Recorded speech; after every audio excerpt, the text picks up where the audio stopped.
I hadn't thought about it like that, the accountability, but that's absolutely true. That's the difference between 26 and 36. You will. Because you will. You're right. The one, though, I can absolutely relate to where when your perspective changes or when you see things differently, how you do things has to change. It has to change. And if you don't, you feel the resistance, like the turbulence, like within you and with like around you. Right. Now that I'm aware of this part of myself, I have to do things differently to honor that part of myself.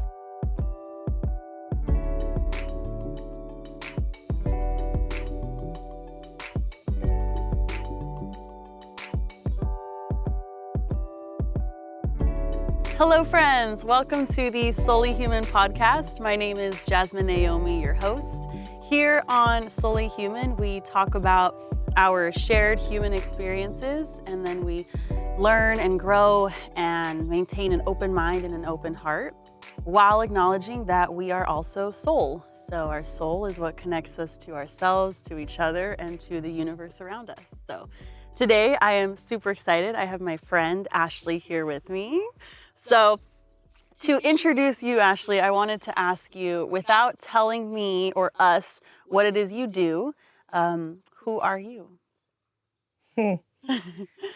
I am absolutely a multifaceted human being that has a past in many lives that has to do with war, creating, nurturing, and teaching.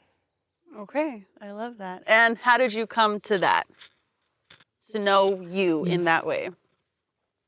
Because I learned through strife. So through strife, I guess I choose to learn through strife. Okay. So through learning through strife and being the block in the middle of the river that flows, that's where you actually, for me, find out what you are. I love that. And so now, with telling us what it is you do, who are you? I'm a holistic practitioner. And I'm blessed to be licensed under the largest institute in the world, the Czech Institute in Carlsbad, California. I've been a personal trainer for 15 years, but to say personal trainer for 15 years just sounds like, oh yeah, she just has nice shoulders and nice legs and she can put people through workouts. Holistic practitioner means you help illuminate a light in people. Happens to be with me that I do that through exercise and physiology and neuromuscular therapy. And we also do that by invigorating people's souls through exercise, physiology, and movement. So that's what makes me a holistic practitioner and a personal trainer for 15 years. That's amazing. You guys can't see her right now, but she's ripped. So don't test her. It's cold out here. It's cold out here. Right. Yes.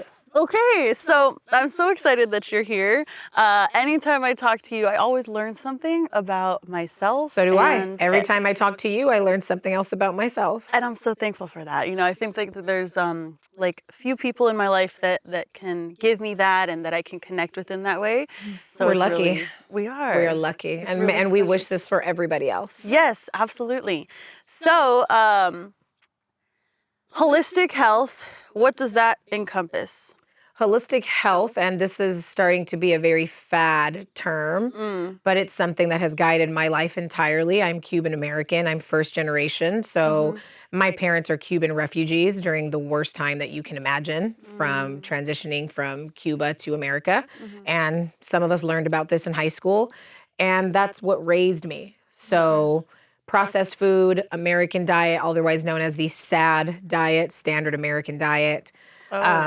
Damn. Those things. That's not accurate. Yeah, that's not accurate. I don't know what is about our agriculture and food systems. Right. It just wasn't part of how I was raised. Okay. I was raised understanding just fundamental things about health, about eating, and also in my family there are plenty like cardiovascular surgeons that are also holistic DOs. So I've had a lot of mentorship. I didn't just arrive here, which also lets me know this was definitively my purpose. So holistic health, to just wrap that back around, is a type of health and a type of health pursuit that encompasses the whole person. And encompasses the whole person. We don't just mean from head to toe. We do mean the 6 forms of stress that a human being is under at all times, whether that be electromagnetic, physiological. There's 6 forms of stress that human cellular biology is under at all times, and they interchange. How do we take all of those 6 interchangeable stressors and how they affect the whole human, and thusly how we walk out of that is holistic health. Okay. And when you say encompasses all parts of a person, what are those parts? To keep it simple, we'll go with mind, we'll go with the physical body, and we do have to go with soul. Okay. For people who don't know what soul is, call it essence, call it higher self. But to think that that doesn't exist, well, you wouldn't be listening to this podcast. Right. Exactly. Absolutely. Why do you think it's easy for some people not to believe in soul? Is believe the right word? Yeah. Yeah. Believe in soul, essence. I think believe is the right word, because it's hard. Once you understand that that's exactly what you are, that life isn't about finding yourself. Life is about remembering yourself. You're already found if you're here. So for people that can't see that, for people that can't hear that sentence and have their own interpretation of it, which anybody could and anybody should, there is no right or wrong way about looking at that statement. Remembering what you are and who you are, which for anyone listening is, God and consciousness and first of all, love. So if you hear the word soul and that resonates with you, you now have a greater accountability to how you treat yourself, how you approach yourself, how you approach your life and your external realm. And that makes you very accountable. So people who don't want to deal with accountability, they want to deal with their mortgages, they want to deal with their children, they want to deal with the ins and outs of life in the simplest way, they may not want to observe soul. Once you observe soul, you have a different accountability through how you walk through your life. I hadn't thought about it like that, the accountability, but that's absolutely true. That's the difference between 26 and 36. You will. Because you will. You're right. Though I can absolutely relate to where when your perspective changes or when you see things differently, how you do things has to change. It has to change. And if you don't, you feel the resistance, like the turbulence, like within you and with like around you. Right. Now that I'm aware of this part of myself, I have to do things differently to honor that part of myself. And you tie that back into exercise. You just said the word resistance. You're a jiu-jitsu athlete and you are a strength and conditioning athlete. I am your coach. Don't we need resistance to perform anything that we perform on the mats or in the gym? Think about a cable machine. Think about a kettlebell. You don't work out without resistance. Your soul does not work out without resistance. So when you feel resistance, that's your soul talking. It can't text you, right? So then that would also be intuition, right? Or and different? Because we have vaginas, we have even greater sense of that, and God be with us, because that is truth. Wow. I hadn't thought of it as accountability. Of course not. That's absolutely true. That's right. So in this soul part of ourselves and our essence and our aura, how do we... Well, let me start here. Sure. You told me something a long time ago because we had done our chakra clearing session. We did. And I think after that, when we kind of reconnected about it and just things going on, you told me something that for me, as a clinical therapist, as a mental health clinician, guys. We're both very clinical. That's what we do, right? But guys, side note, I want it to be outside because I love the green. If you see me smack something. We got mosquitoes out here and they are all about our vibe right now. I don't know if it's the Daily Brew coffee or what. I don't know what it is. And shout out to Daily Brew. To Daily Brew. They need to sponsor this podcast, by the way, as a Riverside as a Riverside gem. local. I love this coffee shop. They're amazing. If you see me, just kill a fly in its existence, my mom would be proud. Mid-air. Done it too many times. I'm a pro. So, for those of you that don't know, I am a clinician. Post 3 years, I'm going to take my licensure exam soon. So I'm going to be a licensed clinical social worker. Let's go, baby. I'm so excited. But in learning clinical therapy, in doing my master's in social work and my bachelor's in social work, one of the modalities of therapy that we talk a lot about is cognitive behavioral therapy. So it's the triangle. I'm sure you know, right? Right. So we have... My background is in psychology as well. So What the fuck? I don't know. My bachelor's degree is in psychology, and I started my master's as well. And then I realized school is not for me.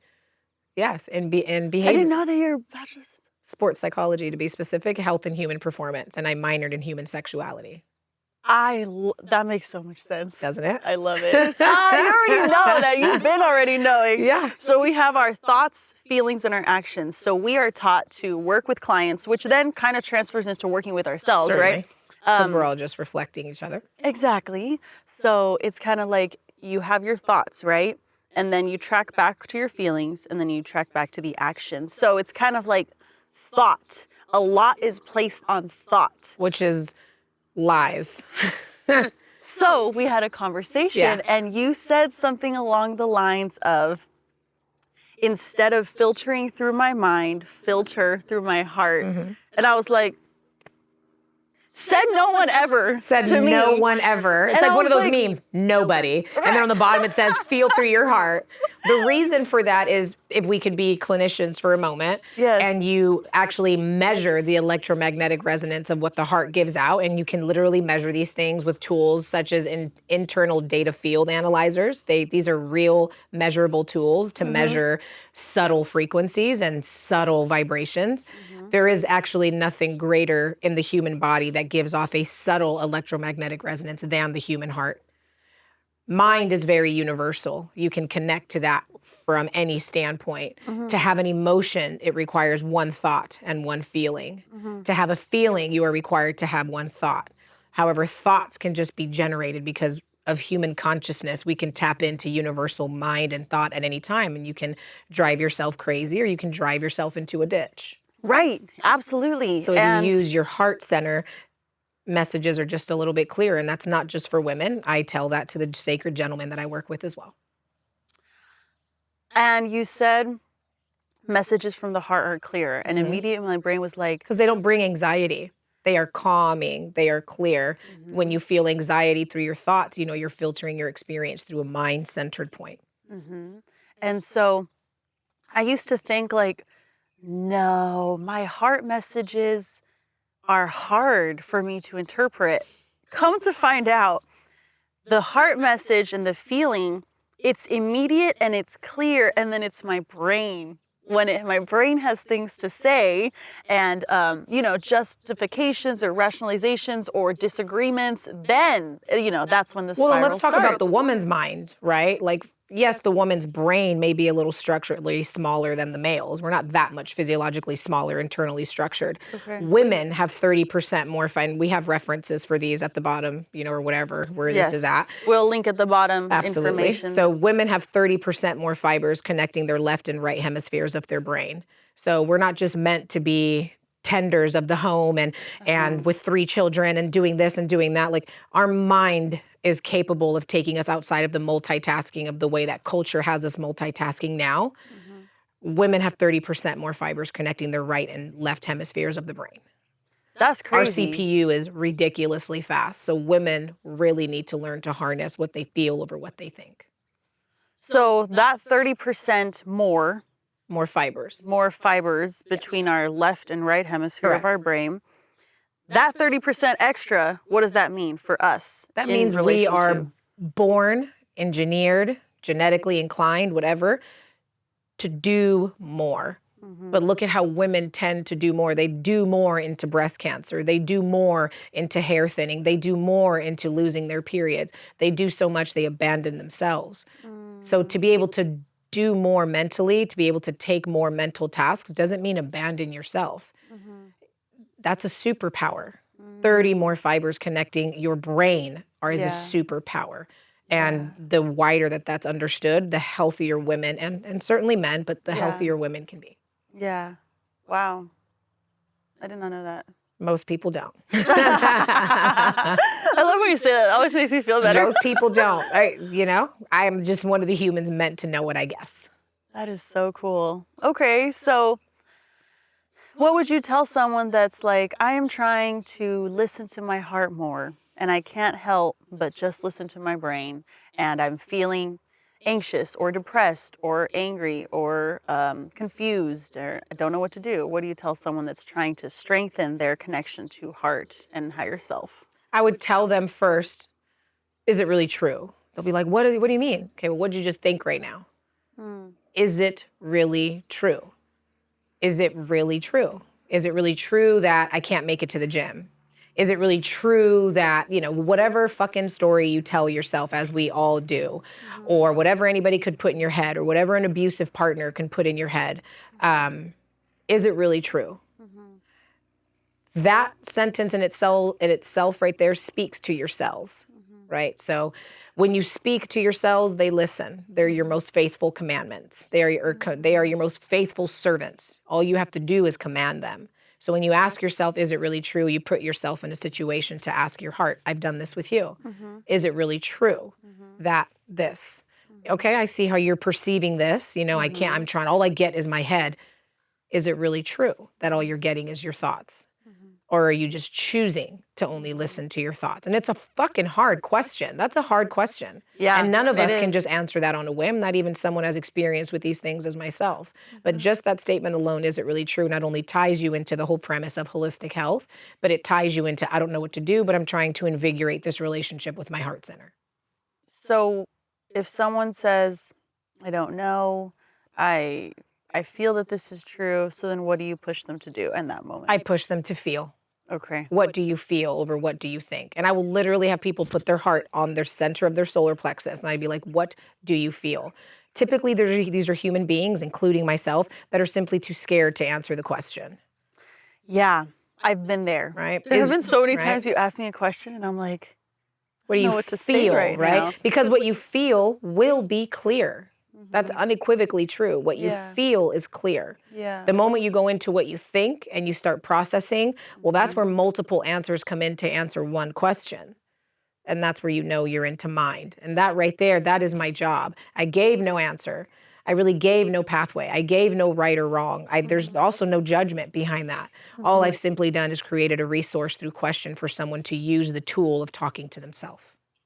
And when you say talking to yourself and talking to your cells, tell me more about talking to your cells, because I know people don't hear that a lot, and I've only heard it from you. Right. So what does that mean? We'll make it metaphysical, and then if we need to tie it back, then we tie it back, So we pray, right? And it doesn't matter if you're a Seventh-day Adventist, if you're Jewish, if you're atheist, if it doesn't matter. If you're spiritual, if you're Buddhist, we pray. It doesn't matter. And whatever you pray to, I'm cool with that, because no matter what, it's all the same thing. So whatever you pray to, and some people will say, well, I hear the voice of God. I feel the voice of God. I go to church to be with the element and the energy of God, right? So how about your cells when they hear, right? Because we have 60 trillion cells. Each of them is charged with about 1.4 volts. You're basically a walking battery, okay? And this is all measurable and easily understood, researched, and read. So when we speak and we pray and we're in church and we're evoking the power of this, or the spirit, or godliness, or Christ consciousness, or what have you, anybody can relate to the statements that I'm utilizing, even if your belief is Scientology. Right? It all comes from somewhere. Yeah. Doesn't matter. And I coach everyone. So I have to be open to these discussions from any way and learn how to tie it together. When I speak to myself, I love you. This isn't some TikTok fashionable thing of self-love and self-care because you can tell yourself I love you and go get your toes done, right? Which is fine. My toes got the little periwinkle. It's all good. But that's not what I mean. I mean, literally, I love you. I see what you're going through. I see, your emotional turmoil. I see your efforts, I love you. You are beautiful. I'm going to wear this today because I am beautiful. I'm going to step into this action in this attitude because I love myself. To think that your own cellular biology cannot hear that is foolish. So to your cells, right? To pick up our coffee, to speak. Something else is conducting all of this behind the scenes. Yes, of course it is me, but you tell me who helps you breathe while you're sleeping? Or do you just breathe? Okay, if you had to conduct your own oxidative process to breathe while you're sleeping, you would die before you even take your next breath. Your body does that autonomically. So your cells are your servants, and they hear you. So when they hear that, you are now the voice of God to your cells. And you can rewind that back. There is no simpler way to put that. So that's what I mean, speaking to your cells. In the same way that we, the little cells of this universe, speak to God at church or while we meditate. Your cells pick up on that too, because they are your servants. So then, if we're talking shit all the time to ourselves, How does that translate? Acne, weight loss, weight gain, infertility, males, no boners, in every way that you can imagine. Let alone what you say, let alone what you put into your body. If you put synthetic garbage into your body, you're gonna get synthetic garbage out. It is very simple. There's over 6,000 books on nutrition. For what? For what? What you put in is what your cells pick up on. And the message that they get is the level that they operate at. It is very simple. Something as simple as nutrition, to have 6,000 publications. There's a lot of misconstrued information out there. So to hear that, to me, it's kind of like, how could you not believe that everything is interconnected down to a cellular level? Because you don't want to be accountable. Because you rather take pre-workout. Because you rather have black coffee at 5 a.m. in the morning to overdrive yourself. The moment you know better, you're accountable to do better. And people think there's not enough time, quote unquote, to do better. My job as a holistic practitioner is to teach people that there's infinite time to do better. And I think that these things that we look for, I don't know, to fix or to, like, we think that this is the answer. I think a part of it is the instant gratification. Of course. Or like, if I drink this, right, I think that this is doing this right now. So I'm like getting somewhere right now, you know? But the amount of energy that we put into those things, if we were to utilize that energy to self, to ourselves, I can't even imagine. Would you really? I mean, right. I've felt the difference in So have I. trying, in being intentional, even in just the past year or two. Being intentional. Yes, Yeah. you feel the difference, and you're kind of like, damn. Right. Should have started this earlier. Yeah, and you could even do intention in segments, right? Like, there's nothing else that exists but right now. I had a great time yesterday with one of my best friends, but those moments no longer exist. They certainly exist in my phone, but all that exists in actuality is this very moment. And that's just true. That's not spiritual fairy pixie dust. Right. There is no tomorrow, but that I cannot see that. I cannot. So Yeah. it actually does not exist quite yet. Right. So with people with instant gratification, I understand that because, well, fuck, you're only living in the present moment. Yeah.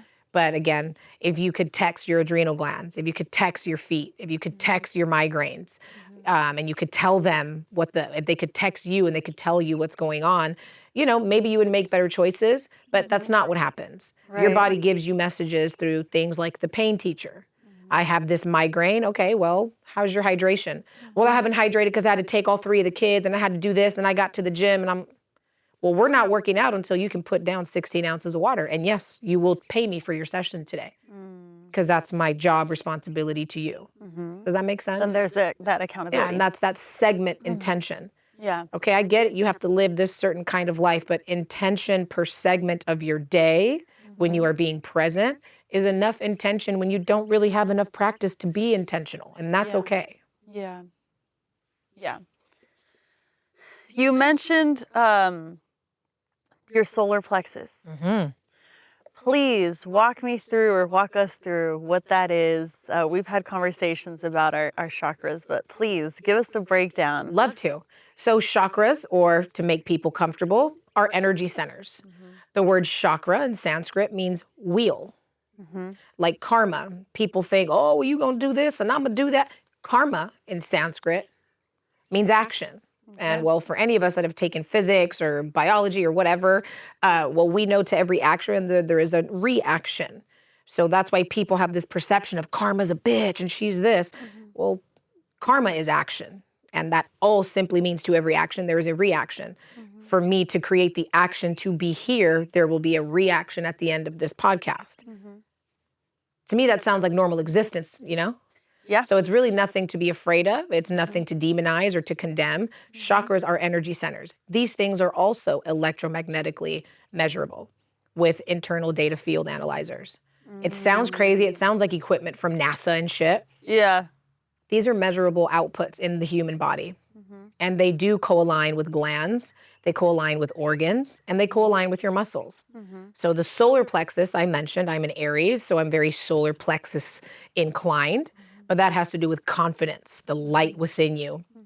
It also has a lot to do with guilt and shame, and that is actually a large part of my shadow, which takes us into the point of light and shadow, chakras. Well, everybody knows the concept of yin and yang, so we exist on earth with what's called duality and polarity. It doesn't mean bad or good. It means in and out, light and dark, male, female, give, receive. If you're here on earth, you deal with polarity and duality. If you're not supposed to, you would have incarnated somewhere else in another dimension on another planet. In this density on earth, it's polarity. That doesn't have to be demonized or condemned. So to every chakra center, there are 7 main ones. I work with several more than that. I work with up to 21 because I'm a sound healer and I bounce sound off of energy centers. And there's, as you know, there's significantly more. Yeah. So but the 7 primary ones that anybody should just be comfortable with, they start from the root center and they work up.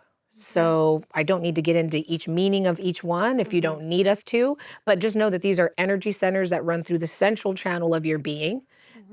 Some of them connect you to earth. Some of them connect you to higher power. Some of them connect you to how you see your environment and how you see, how you process data as a human being. That would be your third eye, how you speak. Certainly, if you are someone that has been emotionally or physically or sexually abused, there would be things like blockages in the throat chakra, which would lead to communication issues and perhaps work relationships, perhaps family relationships, perhaps just a relationship with yourself because you're someone that feels silenced. So these are energy centers that are highly affected and effected by your external experience. And it is truly up to you to feel them, to hear them. And then there's always ways to unblock them because to every chakra, there is a dark and there is a light. There is a positive and there is a negative. A battery cannot exist as a battery without positive and negative. And that is just truth. Same way with your own energy centers. We discussed that we're walking batteries. All of our cells have a charge. These chakra energy centers distribute those charges, and they all have different metaphysical meanings that affects the whole person and the environment that person is in. And that was going to be my question. How do our chakras affect us? Think about them as data centers. Okay. So how they're archetypical data centers. I mentioned the throat chakra and someone being silenced because of any type of abuse or restriction or what have you, right? And how that data comes out into your external realm. I've had people on my table where I dislodge, mess in their energy center of their throat. And when they choose to share, that person has typically been abused or had to be silenced in some kind of way. And then you tie that into how they give and receive data of communication, the throat chakra, in their experience. And you find out this is a person who actually doesn't speak their truth and they repress that inwards because they actually don't know how to do that. Because that chakra has a huge block on it from something that's happened to them from a past life or from childhood or any time in life. Does that make sense? That does make sense. Okay. So what would you say to someone that would say, what do you mean, this energy that's in someone's throat is affecting how they speak? Anyone can speak whenever they want to speak and say whatever they want to say. How would you respond to that? I would say that would be a very easy way that lacks accountability to approach life. Because anyone that has had that kind of energy removed from them and that kind of peace removed from them, such as assault, as I'm stating, and this is all just through experience, I'm not trying to darken anything. Someone that has had that energy removed from their experience, that energy has been removed from your experience. Let me remove the experience that I have taught you how to do an appropriate Romanian deadlift, and go to Choose Fitness and try to do a Romanian deadlift and tell me how your L5-S1 disc feels, right? For the power lifters out there who use those fucking weight belts that are a waste of time. Let me know how that disc feels when I remove the ability for you to utilize your physical body in a Romanian deadlift. Let me remove the ability you have to speak your truth and defend yourself if you have been sexually or emotionally assaulted. Let me remove that from you and show me how you archetypically move into your life. Or for the gentleman listening, show me how your car would operate if I removed the lug nuts from your vehicle. If I remove the lug nuts from your wheels, you tell me how that car is going to drive and operate. It won't. And it won't. And it will for a little bit, but very soon your wheels are going to fall off and your car is going to spin out from underneath you. And that's how energy centers work. Thank you. Absolutely. That makes a lot of sense. I think that in the past year or two, the more I learned from you and the more I learned from myself, and in this growing process, we talked about how I've been like just reflecting on the spiritual and the clinical, right? So I've started to think to myself in working with my clients, it's only clinical, right? That's my scope of competence, that's my scope of knowledge, and so that's what I stick to. As the Um, United States of America would want you to do. as they would. And so that's what I do, but I just keep thinking to myself, like when I'm working with my kids or when I was working with my adults, these are individuals that have experienced such pain, Mm. such emotional and physical pain. Even my kids at the group home, right, up to 10 years old, things that no one should ever have to Mm-mm. experience. Even my adults that were, you And know, those are kids that later at 25 are on my table. so exactly, these kids that I work with now, when I was working for Riverside County before with my justice involved, all my adults, 30, 40, 50 years old, were these kids. Correct. And we just see the cycle, and I keep thinking to myself, I feel so blessed to be able to create these connections and support these humans and hold space for them. Um, but now, because my awareness is wider, I hate the feeling of there's so much more that can be done to help you heal. There's so much more to us than just this understanding of clinical therapy, behavioral therapy, or all the different modalities. And there's some of them, there's a bunch of different ones, but I'm like, I really want to find a way for myself in my practice later to utilize all of them. That in itself is how you change the world, is change yourself. That's true. That's true. Because your world is different. We both live in this world, but your world as Jasmine is a different world than my world as Ashley. Yeah. So are Yeah. those not two different worlds within the same? Right. Right, but we have a relationship that Yes. works as two different worlds. Yes. Right, so in this world that we're co-creating right now, this is how we change our world. Your world at home, your world as a clinician, my world at home, my world as a practitioner. That's how you change that. And sometimes you do leave these clinical realms. I've always worked in corporate gyms. Shout out to my managers in the past. You guys are beasts, because I can't imagine what it's like to work with someone like me, because I will not acquiesce to that. But in doing so and maintaining my integrity to self and other humans, I was able to change the world of each gym that I have stepped foot in. And that's truth. No one would argue with that. Just like those gyms have changed my immediate world outside of there. You change your world, you change yourself, you change your world. I love that. Sometimes I feel like even as a therapist, we'll feel this thing of, I can't do enough. There's how could I possibly? Well, you're also a woman. And that is also going to be the woman's curse, who is here to be a healer anyway. Whether you are a proponent of healing, a manual therapist, healer, or just being connected to this amazing Gaia network. Being a woman, you are tasked and taxed with the thought of, I cannot do enough. Yeah. And I would urge anybody, including yourself, to ask yourself, is that really true? It's not. It isn't.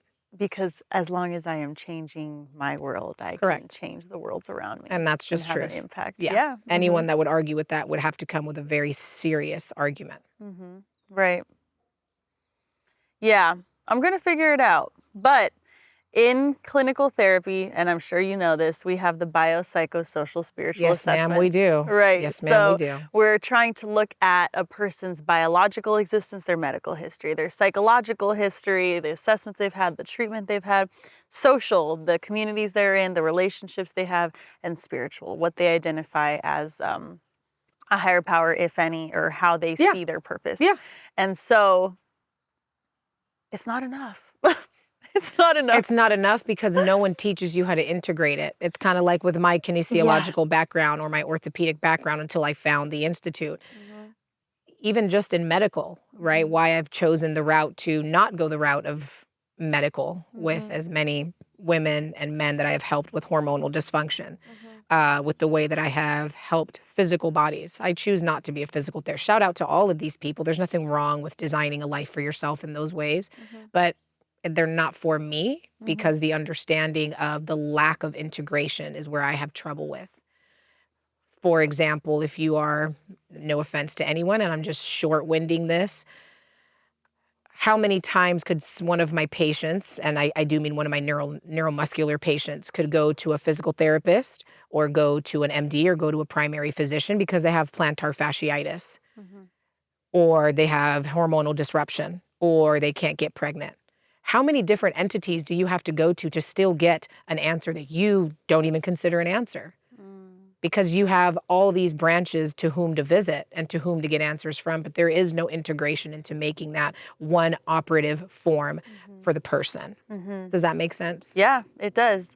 Well, and it's this thing of... I'm not saying that no one is doing it right. There's plenty of people doing it right, but the grandeur of the issue is that there isn't integration. The integration, right. And as integrated beings in every way. Every way. How is these non-integrated things going to work to heal and support something so interconnected? Right. There needs to be someone bridging, and I totally think that I am one of those someone's leading the charge with that, is how do we bring all of this beautiful information from all these different branches and disciplines and thought processes, how do we integrate it into actual healing? Yes. Right, where it isn't just one way. That sounds very masculine and very rigid, actually.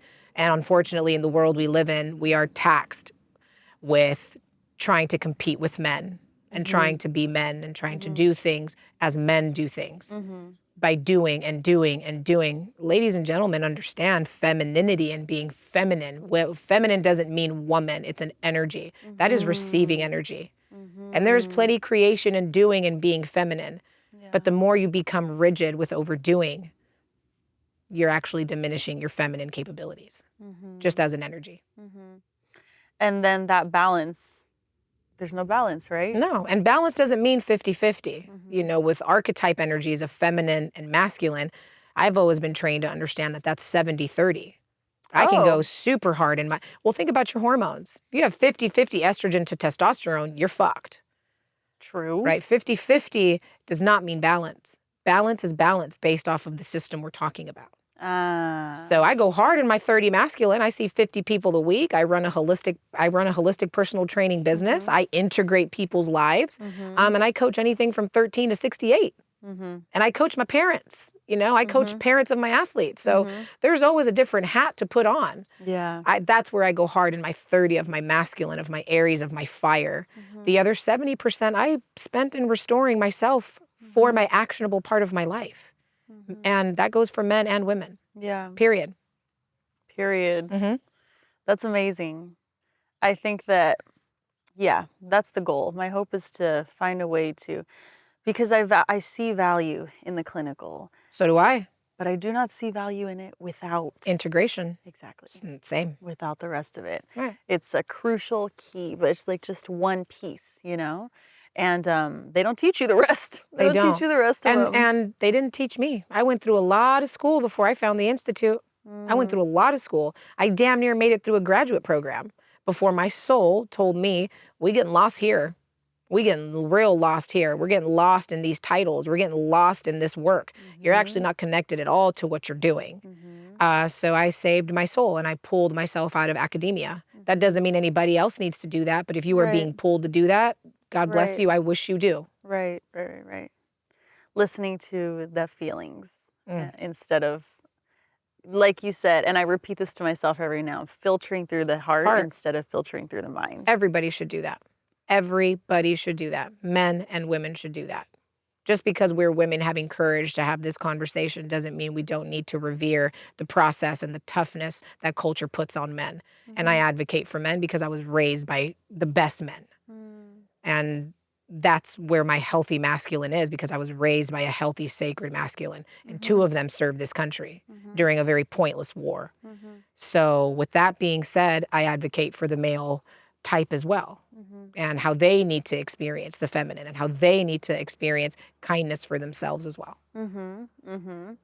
Which is still something, it's weird because let's say I'm at home, right? Or I'm with family, or I'm with you, or I'm with friends. I'm existing in this realm of consciousness that I'm in right now, right? And then I'll go and I'll spend time with people at work or my clients, And I'm kind of like shocked back into the reality that everyone's level of consciousness and existence is completely different. And this is why you do jujitsu. I am so excited. I just started, guys. I'm so excited. She's going to make a great blue belt. I'm so hyped. And it's the energy shift in that in itself is, honestly, I feel rage sometimes because Of course. I'm surrounded with a lot of men at work that carry that mindset of, well, just an old traditional man way. Do you know what I say to those men? Please tell me. Poor you. That isn't pity. Yeah. That's reverence. Yeah. I revere that. Mm-hmm. I revere a man who has to be overly masculine. Because what has you so protective? Yeah. That right. you have to be unkind to a woman, to anybody.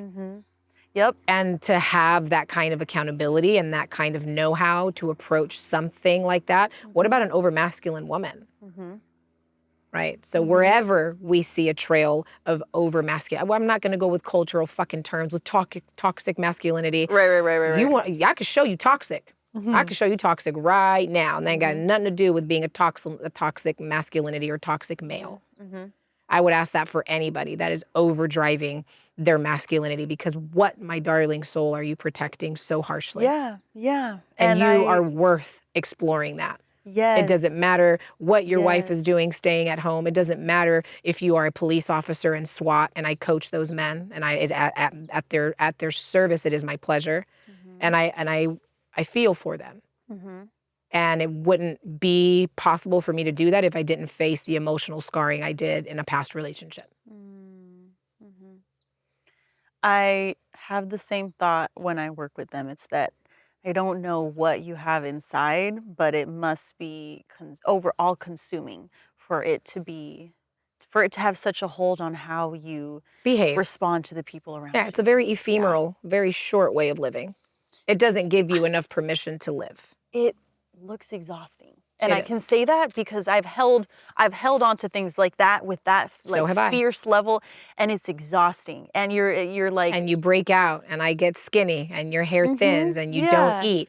You don't sleep good. You're irritable. And that's you're us as women. Imagine a gentleman going through that. So to also to understand that is nothing that I think anyone is going to become an expert in anytime soon. I don't think so either. And that's okay. But if you start with kindness, you're not going to nail it at first. You're not going to nail it for a long time. I'm 36 years old, and I have a long way to go with this battle.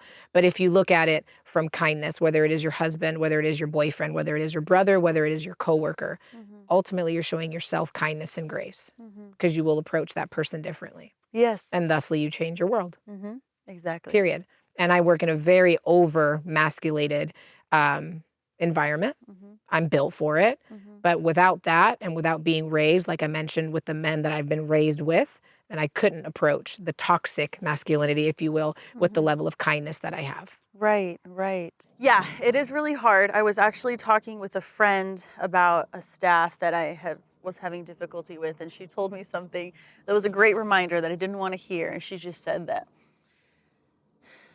like, all change, or a lot of change, happens within relationships.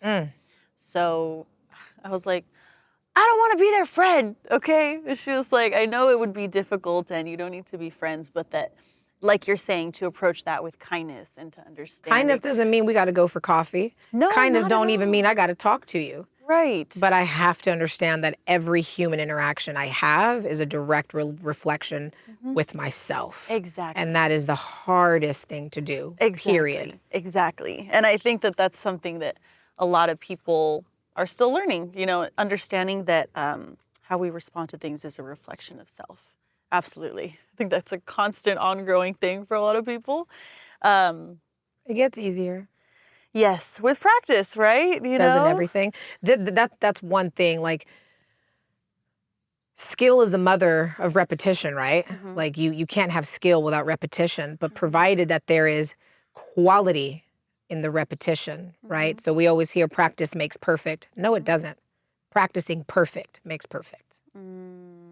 And that's just something I've gathered through being an international athlete. Mm-hmm. You don't practice just to practice. You practice with the segment intending to practice perfect. Mm-hmm. Because if you can have repetition all day, but what's the quality going into that repetition? Right, right. And ultimately, when you have those levels of repetitions, even if they're internal, it could save your life and it could pull you out of a very harmful situation, even if it isn't physical.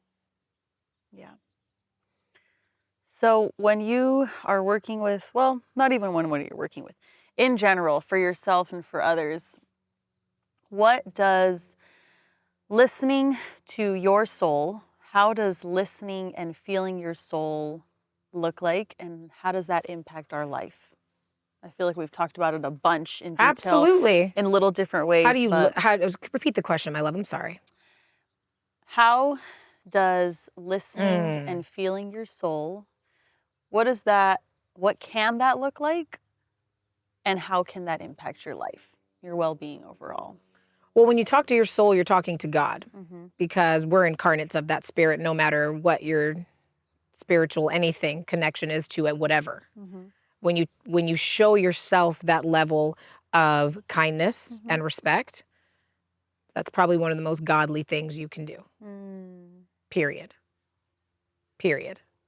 So when you know that as you listen to your soul and as you give yourself that credit, I don't care if you're that police officer that has 10 pounds of equipment on your body and steel toe boots stepping out of your unit, listen to your soul. Listen to your soul before you go in on that call. Right? Because you have a wife at home. Yeah. Right? You have children at home. Yeah. Listen to your soul. Yeah. Don't, instead of, and then when you listen to your soul and you have to, go into and approach a situation with the masculine that you are and with the archetype that you express in as a police officer, you're going to be much safer. So now you get to keep the department safe, you get to write a great report, and you get to go home. Yeah. Right? For a woman, you listen to your soul, it's peace. And this day and age, women don't know peace on the inside. It isn't easy for us. Yeah. So when you feel at peace, don't go back and forth about what you're experiencing. That is your soul connecting. That is your soul's vibration. Feelings is your soul vibrating. And the less you listen to it, the further away you are from spirit. And there's no denying that. It doesn't matter what your denomination is. Yeah. Thank you. You're welcome. I love that. I love you. Amazing. To wrap up, what fills your soul? Service. In the way that I do it. Okay. Period. Thank you so much. Thank you for coming on to Solely Human. I appreciate talking with you always. So this was super special for me. God's watching this, my love. Bless us. I know. He's here. She's here. They're all here. Right. They're all here. Everyone, thank you to Ashley. We talked a lot about healing. We talked a lot about energy. We talked a lot about life, wellness, holistic. And so we will definitely have her on again at some point. She'll come back and Let's we'll get talk it. more. I got a lot of round twos. Let's go. Too much. There's not enough time ever. But thank you guys so much for listening. My hope is that if once you go into this week that you are able to practice the same level of empathy with yourself that you would with others, and just be kind to yourself in speaking to yourselves the same way you would talk to someone that you love. Thank you to Kevin Spire for doing all my audio and visual editing. Thank you, Victor, for helping me out with my visuals, and to Nathan Salau for the original music. Episodes do release on Fridays, so YouTube, Spotify, Apple Podcasts, and always like all that shit. All that shit. I should make a list of this or something. I feel like I'm forgetting something important. Nah, put it in the bottom. I'll put it in the bottom. That was it. Any information that's helpful or relative Reference. to today's information is going to be linked down Books, below. lectures, videos, it is at your disposal. Don't ever let anyone tell you anything. Investigate for yourself. If you are listening to this, but all you do is question, don't forget that you listened. Yeah. And if you have nothing but questions, go investigate for yourself. Don't take it from us. Yeah. Do your own learning. Absolutely. I will link all of Ashley's information down below as well. If you're ever in Riverside, California, Stop at our Daily place, Brew. Daily Brew, go support them. Thank you guys.